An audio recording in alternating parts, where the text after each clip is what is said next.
Hello, everybody. It is great to be here again today. My name is Gary Fowler, and I am the CEO, president, and co-founder of GSD Get Shit Done Venture Studios, a premier AI and quantum venture studio located in Santa Clara, California. Welcome to my show, GSD Presents Silicon Valley AI and Tech. My name is Gary Fowler, and I'm your host of the show today.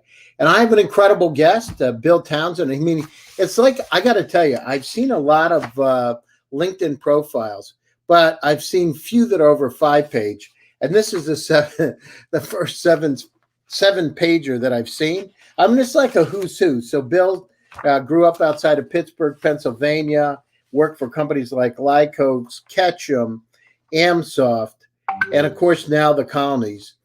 So he's got an incredible background, a credible amount of sales and marketing expertise, and he's like one of the pillars of the Valley, the pillars of technology.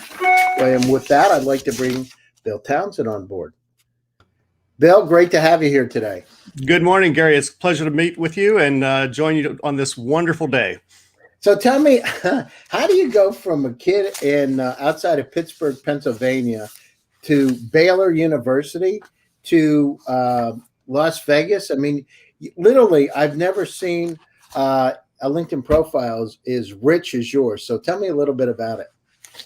Well, I grew up in Western Pennsylvania, which is an area well known for hardworking people. And my family was no different. We were in the horse business for over 200 years with 2 farms outside of Pittsburgh.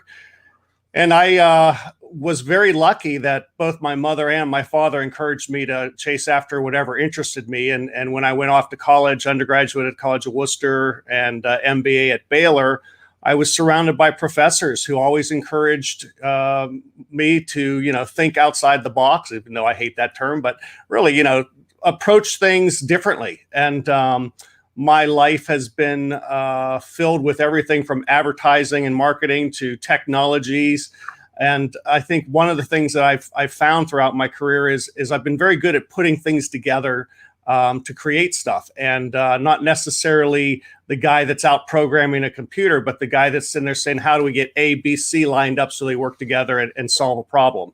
And that's where I really focus my time and efforts. No, that's great. So tell me a little bit about it. You were with Deja.com. Now it's Google and eBay. So you were responsible for partnerships there, and worked with a relationship with Netscape, Lycos at the time, Excite, et cetera.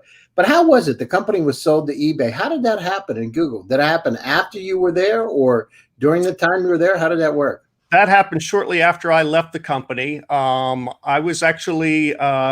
After Deja, I left, and one of my coworkers from Lycos and I started a company called Ustream Media Networks, which was the owner of 6degrees.com, and which is now the intellectual property behind LinkedIn. But Deja was kind of broken into 2 and sold off to eBay and Google.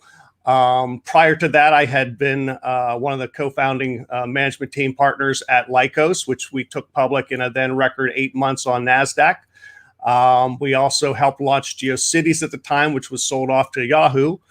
And that was kind of my main tech years. Very involved in early internet initiatives, member of the Internet Advertising Bureau. I was vice chairman of their committee on advertising standards, wrote the first children's advertising guidelines for the internet. And throughout my whole career, I've been very focused on how do we make technology work for people and do it in a manner that doesn't jeopardize their privacy or cause problems. And so most everything I've done, surprisingly, has led me to Colonies.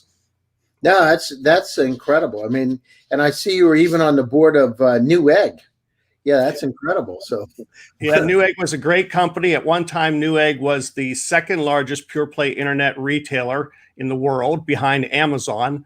We were the largest IT sales company of doing about 2.6 to 2.8 billion a year in revenue, and all based out of 3 little warehouses in Southern California.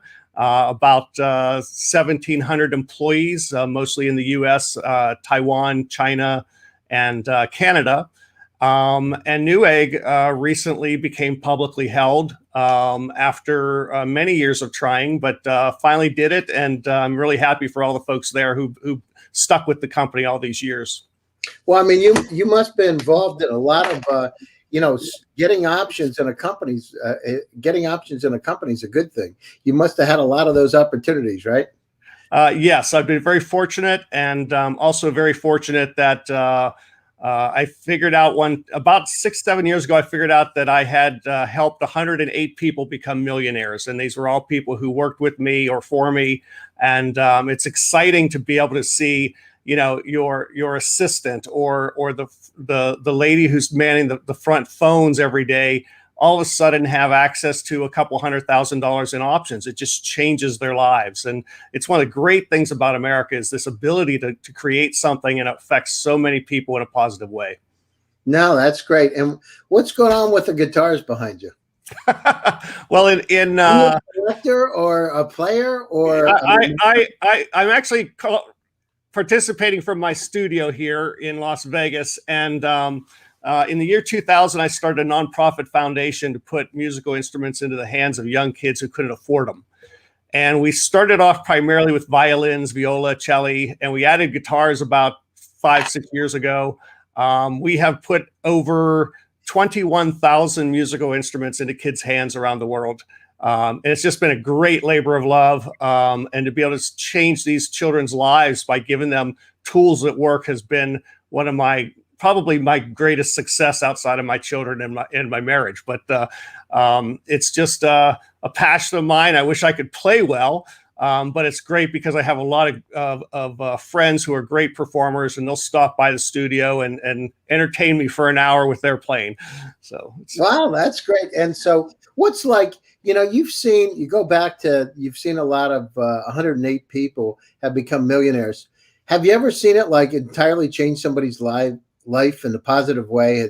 If you've seen it, they come back and say, listen, I want to tell you, Bill, you've done something amazing for me and my family. Yeah. All the time. I can remember, even going back to the days of Lycos, which is now 25 years ago. It's hard to believe, but I would hire people who came out of radio, for instance, and they were a salesperson, maybe they're making 50, 60,000 a year. And after a couple, years at Lycos, they're making 3 times that, and their options are worth money. And several of them went on to other companies. I'll never forget a guy by the name of Mike Nelson, who ran our Midwest sales at Lycos, went on and became a vice president of advertising at Yahoo and did very well, retired a few years later. This is the great thing about the tech space, of course, but also just about America. We just have this great ability to take people and give them the opportunity to become wildly successful. It would so warm my heart when an employee would come up and say, hey, I'm thinking of selling 10,000 options. And I'm like, okay, that's fine. It's your options. You can do whatever. He goes, well, I just want to thank you because we're going to use it to buy a house. No, that's Yeah. That's really cool. Yeah. So you've been in the internet and technology for 25 years. What's the biggest takeaway? What changes have you seen, and how has the internet failed or succeeded over that period of time? Well, I think the positive side is, we can now communicate with anybody around the world very, very quickly, whether you're using something like a WeChat or a WhatsApp, or whether we're doing Zoom. The internet's just opened the whole world it's put it all at our doorstep. The downsides that I see are that our privacy has really been invaded. We no longer have a sense of, I hate to use the term morality, but there is somewhere in the last 20 years, I think, where we've all seen it. People get behind their phone or their computer and they think that they're untouchable. And they say things they would never say to a person in person. And cyberbullying is a big issue online. I had a company a few years ago, and Rowdy Roddy Piper, the Hall of Fame wrestler, was one of our partners. Oh yeah, I remember him. He's a huge guy too, right? Oh yeah, and just the sweetest man on earth. And I don't know, he looked like he could tear you apart. I gotta tell you. Oh yeah, totally. He had to wrestle a bear one time for $25 because he needed the money early in his career. Wow. But he went on to become the greatest heel in WWE history. And Roddy was very much an advocate against cyberbullying. And we had many conversations where we talk about what young people are going through today. You know, Gary, when you and I were growing up, if we wore a weird shirt or a pair of pants to school with a hole in it, people might laugh and make fun of you, and it might be 10 people. Today's kids, it could easily be tens of thousands of people who start making fun of them because of something they do, just because a picture's been posted online.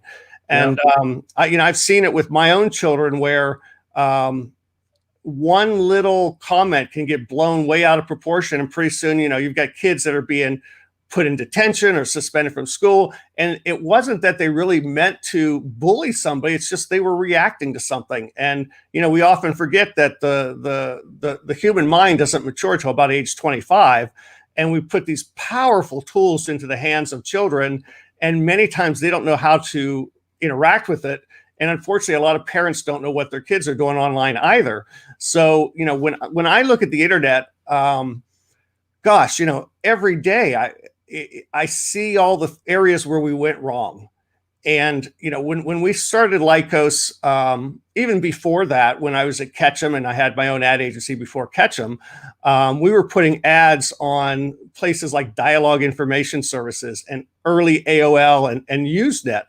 And it was a simple text message. Hey, you can get this right now.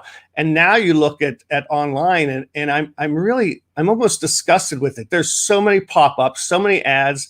Ads aren't being checked by the publishers. A lot of crap is being sold. And unfortunately, we are willy-nilly loose with the data on our consumers. And we've seen that through Facebook and the Cambridge Analytica issues and hacks and all this other thing. And I think there's probably 10 or 12 areas of the internet that could be dramatically improved. And it's one of the things that Colonies is focused on now is kind of taking back the purity of the internet and bringing a community of people together who aren't going to put up with things like phishing scams and bots and all the negatives that we're seeing today. No, that's great. And many in Congress believe that Google, with Facebook, Twitter, are really monopolies in social media, and Amazon's even coming under fire, because they're controlling half the e-commerce. So, what do you think? Is this really relate? How does this relate to the Colonies? Well, I think it's actually quite interesting what we're seeing. Amazon is now the number 2 retailer in general. They're the biggest online. They have a little over 50% of the market share, but they're still number 2 behind Walmart. And when you look at the total U.S. retail market, Amazon only has about 5%. Now, a lot of people online, especially, are blasting Jeff Bezos for being a multi-billionaire and, tax the rich and all that type of stuff. But they don't think about what Amazon has done. It has created tens of thousands of jobs within Amazon, but also tens of thousands of businesses, people who had an idea for a product who were never able to really sell it except by sticking it in the trunk of their car and going off to stores. Now they can go onto Amazon. They can reach tens of millions of people overnight. So it's really been a good product for the world. On the other side, you've got Google and Facebook, and they control about 60% of the U.S. marketing space. Clearly, I think that between Google, Facebook, Twitter, you've got the big 3 that control social media. Google, of course, with YouTube. And we know that about 51% of the $600 billion that's spent globally on advertising is now going through those companies. And the funny thing is, people say, well, Bill, what is Colonies and how is it going to compete against these companies? And I just look back and say, well, what was Lycos and Yahoo in 1996? We were the two leading ways to find information on the internet. And out came this little search engine called Google, and they kicked our butt. Did they do anything radically different than what we did at Lycos? No, not really. In fact, even today, I find myself going to Lycos to find information that I might not find on Google. But they have executed very well, and they've grown so fast and so large that they touch every part of our life, from the Android operating system to our common searches. Facebook certainly is the 800-pound gorilla in social media, although we're seeing a bit of a rebellion, especially in North America, against Facebook because of the censorship issues. And this really led us to my partner Jack Allaire and I. Just in January of this year, we decided it was time to bring forth something that we'd been working on for years in the background, which was this idea for Colonies Corporation. And the main thing that we're looking at is a new social media / search platform that is bringing everything that users want and getting rid of a lot of stuff that they hate. And it's the best way to really talk about it. It's a platform that when we designed, we looked at Section 230 of the Decency Act, which was the section saying that basically if you become a platform, you can put content on it and not worry about being sued. I was involved in early privacy initiatives on the internet. I was in the industry when Section 230 was passed. And that entire piece of legislation was really geared around the idea that if you're an ISP, like an America Online or Earthlink or Mindspring back then, you wouldn't be held liable for what people post. But it was also written in such a manner that if you were a publisher, you probably couldn't hide behind that. And I think what we're seeing in big tech now is they're all acting as publishers. They'll say that they're platforms, but the minute that you have a group of people in a back room or a little, office building in Silicon Valley that's looking at content and deciding what's good and what's bad, you're no longer an open platform. Now you're a publisher. With Colonies, we're switching that around. In Colonies, which we plan to launch around April of 2022, we are looking at a system that enables the user to self-moderate what they want to see, what they don't want to see. Now, we will look out for things that are against the law in the countries we operate. But the basic premise of our platform is that people will come and they will join Colonies. They'll be able to do all the great stuff, post pictures, post videos, share memes, talk to their friends, but they're going to be able to do it in a situation where it's more closely related to the way they operate in real life. And I'll segue just for a second here because I think it's really important. We've spent about $1.4 million over the last 20 years on market research, holding focus groups and talking to people about their perceptions of the internet, where it's going, what it's doing. Mm-hmm. What we find is that the vast majority of people would like to have a social media place where it's safe for them, where they can talk to their friends, their coworkers, their acquaintances, their relatives, and they want a platform that operates much like the real life. So what do you have in real life? Well, you have a colony, which is kind of like the United States, or in my case, Nevada or Las Vegas. And then you have blocks, which is like the block you live on, and most of the people who live on your block. And you have your hub, which is kind of your home, your destination.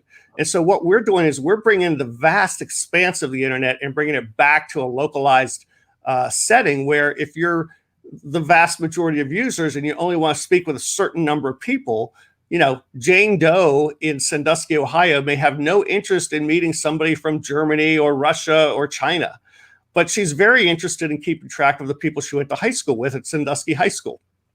We're going to enable that. And the great power behind Colonies is we give Jane Doe the ability to censor what she doesn't want to see. We're also looking at ways that we will be verifying who every member is, so that when you join, you are a verified member. We know it's you. That means there's not going to be fake accounts. There's not going to be. That's really the difference between you and Facebook and Twitter, et cetera, right? So it's not. Yeah. Yeah, and we've done some tests that we found is that when you have to verify who you are, and most people will, there'll always be a subset that won't, but most people will. And if we kind of, Jack and I will sometimes laugh. We're like, well, we'll have all the Republicans because they're for voter ID, so they should be happy to provide their identification to join the site.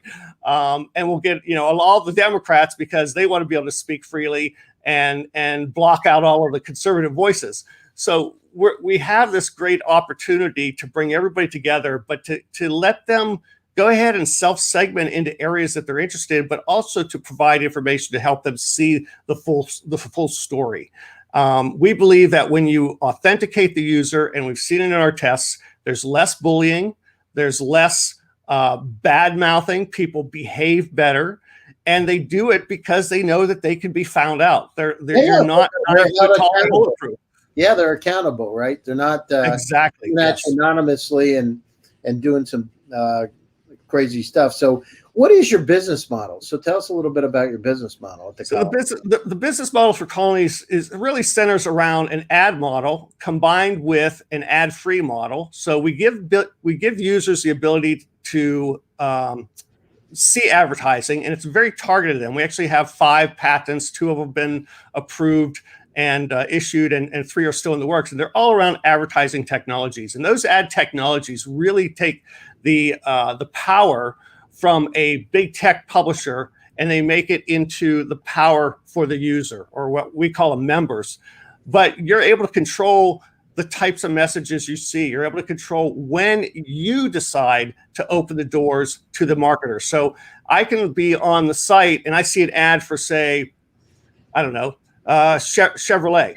And if I may like it, but I'm reading something, I don't want to be bothered by it. So I can actually save the ad to look at later. And that's one of our patented technologies.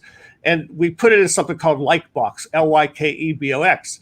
And I can go in at any time and see the ad, click on it, do whatever I want. At the same time, I can enable Chevrolet to send an offer to the Likebox. So maybe it's $250 off the purchase of a Chevy this week. And if the user doesn't react, Chevy can come back a week later, 2 weeks later, and say, hey, it's $1,000 off a new Chevy. And the user, the member, can then click on it and instantly open up a one-to-one communication with Chevrolet and go see the car, even buy the car. And what's really fascinating about it is the way that we're building the site is you can actually block 5 advertisers. So if, let's say, I bought another car company called Bingo, and I had their car and it was a piece of junk, well, I may never want to see a Bingo ad. And our site will allow the user to pick 5 of those advertisers that they just never want to see. That's cool. That is kind of fun. And it's something that we hear over and over and over again. And people kind of get offended. One of the biggest issues that we hear in our studies with people is they either see the same ad over and over again, which is easily fixed, or the ads are completely not related to what they do, or they're in a different language. And there are several media companies out there, and even the social media companies that, they might be running ads in Spanish or even Korean or Mandarin. And if you don't speak those languages, you're scratching your head going, why are you showing me this? Yeah, exactly. I agree with you. It's really amazing that we have not we've not progressed all that much in advertising. Back in the Lycos days, 25 years ago, we were doing more sophisticated ad delivery than most sites are doing today. And it's almost like we had this new path for internet, but then all of a sudden the major media came in and advertisers came in, and they went back to this old way of doing things, and they've never gone back to some of the innovative things that we used to do in the early days of the internet. We're going to bring a lot of that back.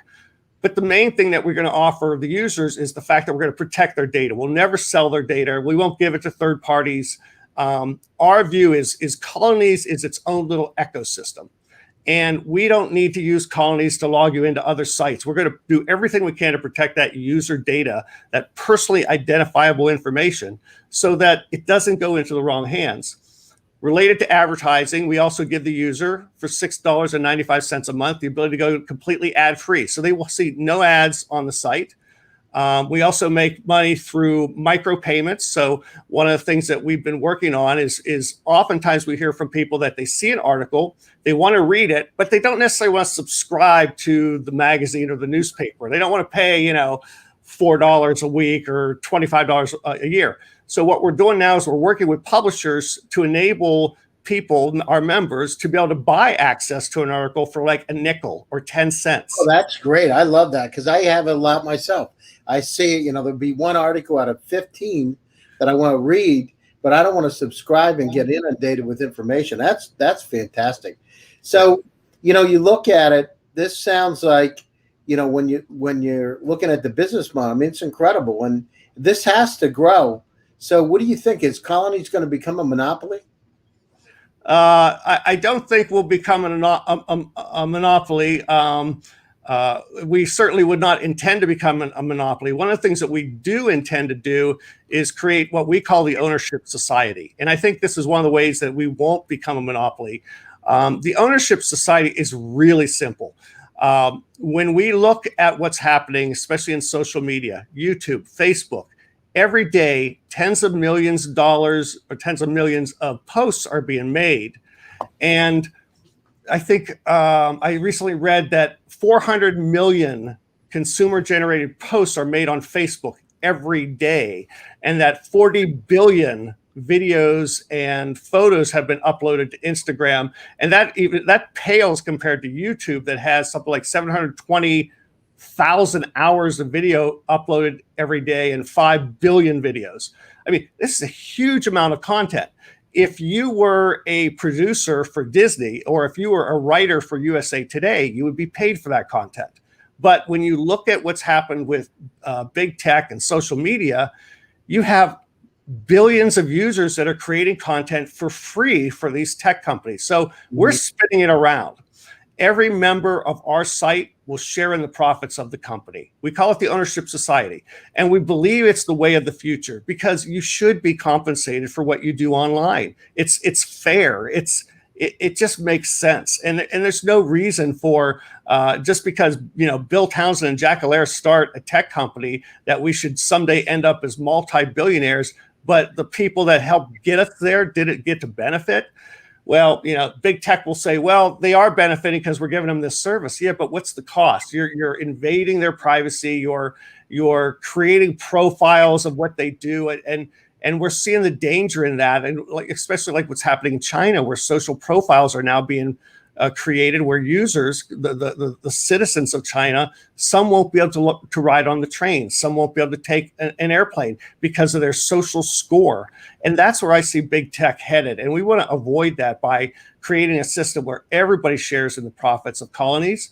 And, you know, we don't know what that's going to mean for the average user, but, you know, if somebody can make $1,000 or $5,000 a year extra simply by participating in a social media site that they're going to do anyways, we think that's a great benefit for society. And we think it's going to positively impact tens of millions of people, especially those in lower income who they use social media to escape. They use it to communicate with people, and they may never think, wow, you know, I'm actually going to get paid because I do this. And that we think the ownership society is huge. We think it's going to make for a better group of people, kind of like when PayPal, in the early days of PayPal, they had the groups that would kind of guide the development of PayPal. And what you found was that people loved it. They took PayPal on as if it was their own business in a sense. And that's what we're going after. And we think that's going to be really important for this generations of young people, because social media for them is as ingrained as picking up a telephone is for you and I. It is a part of life. It is a tool that they view has always been there, will always be there. And many of the young people in America look at these so-called influencers and they say, you know what, that's going to be my career path. I mean, isn't it kind of crazy that in a short period of like 25 years, there are now young people, 18 to 30 years old, who are creating content, and they're making thousands of dollars by promoting millions. You know what I mean? It's unbelievable. I mean, my daughter's in New York, and one of her friends is one of the influencers. I mean, literally millions. It's amazing how much money can be made.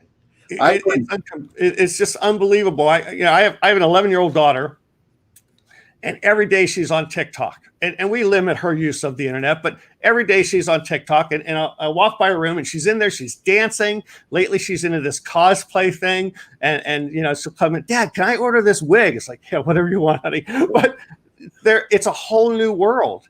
And their world is very different than our world. Our world is still very much physical, but many young people today view the internet as the first stop to communicate with their friends.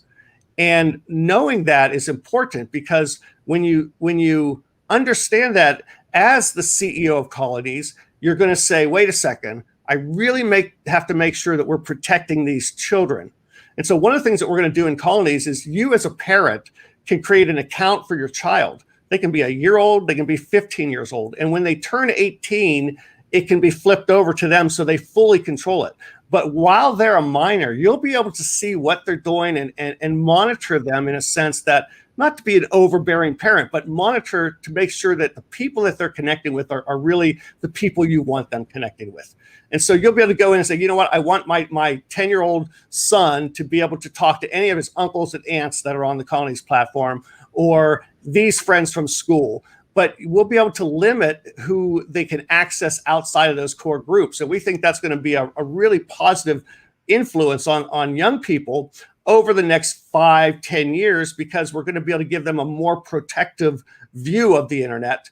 At the same time, you can get the sexual abuser database. We're going to match that to our user profile so that we can ensure that, John Doe, if he was arrested and charged with sexual abuse and now he's maybe out on probation, is not in the website talking to a bunch of young kids.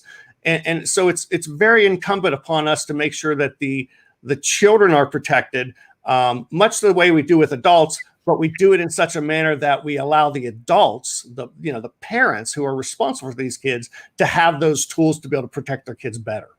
No, that's great. And what about, I know you were, you mentioned before that you were going down through and raising money. What are you doing? How much you're raising, who you looking to raise it from? So we've got about $14 million invested in all of our technologies that we're bringing to the platform. We're raising an additional $17 million at 57 cents a share. That puts our market cap at about $57 million, very inexpensive compared to the competitors in the space. And we're doing it primarily to bring in other people who have an interest in what we're doing. I was fortunate when I was young. I had a couple great mentors, and one of them was Ed Ryan, the founder of Ryan Homes. And Ed once told me, he said, Bill, you always have great ideas, but you'll never know if it's a great idea unless you get somebody else to invest in it. So every time that I've done a company, I try to get other investors. And when I can, I know that we're onto something. If I can't, I have to step back and say, well, why doesn't anybody see what I see? So we're raising 17 million, 57 cents a share. We're giving it's a series of stock that has 10-to-1 voting rights. And we're also putting in a 10% dilution cap so that if by chance we had to do a second round, which we don't believe will be needed, our investors won't be diluted more than 10%. And my partner, Jack Allaire, is heading that up. Jack's got a long history in Wall Street. He's really great at this kind of stuff. It's a delight working with him again. I worked with him years ago on what became Ustream, which was the 6 Degrees back end to LinkedIn. And he raised money for us then. And we're having a blast doing this, because it's one of those things when it's a mission, but we're doing it in a manner that we understand that this is needed, that what we're building can solve so many of the issues of the internet, and so much of the issue around bullying and people just going off on each other. And that turns off a lot of users. And we believe that the Colonies approach is going to change that. And this ownership society where people really feel that they have a stake in the future of this platform. And not only from the standpoint of it's their place where their pictures and their communications are, but the fact they're going to earn money from it. This is where it gets really exciting. And the people that we have circled for this round of investment, most of them surprisingly are older. They have family offices. They are not what I would consider a tech oriented person. They tend to be people that are really concerned about the future of the country. And they are adamantly opposed to the censorship that's going on with Facebook and Twitter. Almost to a T, every single one of them, even diehard Democrats, will say banning President Trump was wrong. He's the president of the country. It was just simply wrong. And so, one of the things that came out of that and meeting with all these people is we decided early on that we would never ban somebody from the site. We will limit their ability to post if they're a really offensive type person, but we won't ban them. So you'll always be a member. You'll always be able to read. You'll always be able to see what's happening in the world. We are going to offer alternatives to the news. So you'll be able to say, oh, I got this message from so-and-so, but let me see the other side of the story. And part of what we plan to do with the entire thing is to focus our initiatives on ensuring that the information that is out in the site is quality information. And even if it's something that you don't quite know whether it's real or not, we hope to have a place in the site where you will be able to see it. And in a way, it's like we're the Switzerland of politics. We want everybody to have a voice. At the same time, we don't feel it is our role to censor that voice. In fact, America and many other countries were founded on the idea that freedom of expression, freedom of speech was tantamount to being a citizen. And we want people to see all sides. We think it'll make for a better educated membership. We think it'll make for less arguments and more focus on facts. And most importantly, we think it's just going to create a great customer experience where we believe we'll get people that'll pop into Colonies first thing in the morning, and they're going to want to see, well, what are my meetings today? What's the news today? What are my friends doing? What are the posts for my guitar collector club? And it's the way we grew up. It's the way all of us learn. And we're trying to take that real life experience and bring it back to the digital experience, because it's clear to me that this idea that big tech has, that we're going to be a world of billions of people interconnected by these platforms and it's all going to be kumbaya, it's just not going to happen. I mean, different cultures have different ways of doing things. And, my years at Newegg, where the majority of our employees were Chinese or Taiwanese, you saw the difference between a Taiwanese raised person and a China raised person. And it's a cultural difference. And you cannot just assume that somebody from the United States is going to understand how to talk to somebody in another country and we're all going to get along. It's not real. I mean, it's God, you hate to go into this whole racism aspect, but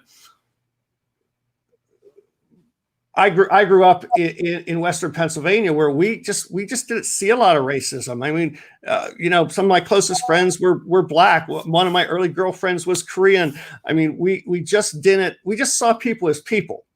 And even in that situation, you see, the differences aren't so much the color of the skin, it's the cultural difference, it's the socioeconomic difference. And when you look at social media today, we don't do a good job of helping people understand each other. And we think that is something that will come about simply by people being more open and honest and understanding that they can speak freely on Colonies without fear that somebody, in a back room is going to block them. No, that's great. Super. Well, we're coming up to the top of the hour. Anything in closing thoughts, and how do people reach out to you if they're interested in the company? If they're interested in the company, the best way is they can go to coloniescorp.com, coloniescorp.com, and just send us a message through there. They can also send an email to Townsend at Colonies Corp, or if they're interested in investing, send it to Jack Allaire, which is ILLARE at coloniescorp.com. We're really excited about this. We've brought in people from Lycos all the way through the last 25 years who we've worked with, who have now joining us because they're excited about what we're doing.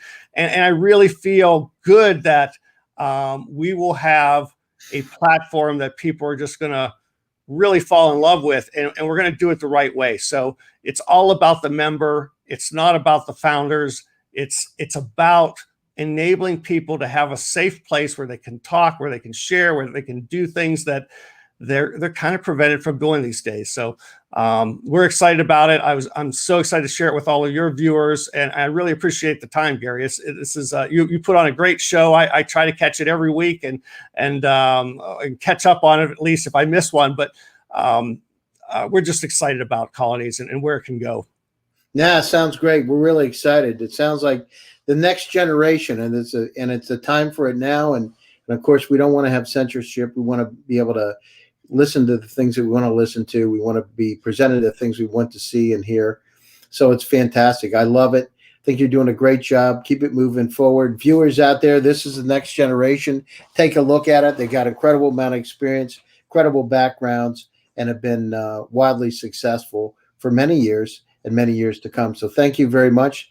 To my viewers, thank you for taking time of your busy schedule. I will be back again on Thursday at 12. It'll be great to see you. We're going to have an incredible guest. We're going to be talking about all kinds of things in investing and including quantum. So stay tuned, stay happy, stay healthy. I'll see you soon, and take care. Appreciate it. Thank you, Bill, for joining the show. Thank you, guests. Thanks, everybody. Bye-bye.